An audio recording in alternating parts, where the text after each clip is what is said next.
Aujourd'hui, on parle beaucoup de réindustrialisation de la France. Est-ce que c'est un vrai souhait à l'issue du confinement qui a suivi la crise Covid?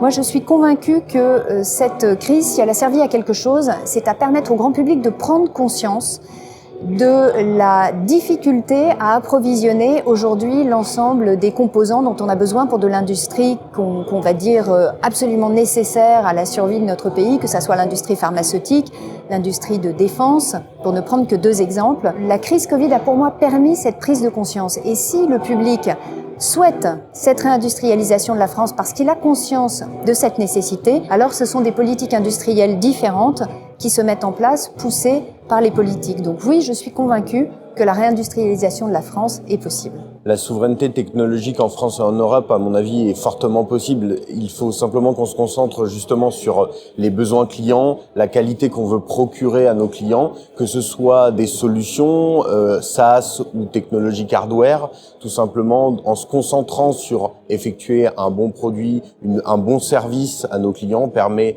forcément d'être concurrentiel. Maintenant, une concurrentielle internationale devient forcément, dès le début de la création, aujourd'hui, dans notre monde totalement international, à la création d'une entreprise, à la création d'une start-up ou à l'évolution d'un nouveau produit, forcément, on doit se poser face à une concurrence internationale, je pense. Chez Exotech, on est convaincu que la souveraineté technologique peut également exister en Europe et en France. Ce qui est important, c'est la différenciation. Aujourd'hui, on est sur une technologie de rupture qui n'a pas d'égal dans notre domaine. Et donc, du coup, on prend un cran d'avance avec le produit qu'on développe. Et Exotech ne s'arrête pas là. Exotech continue à innover et continue à s'améliorer.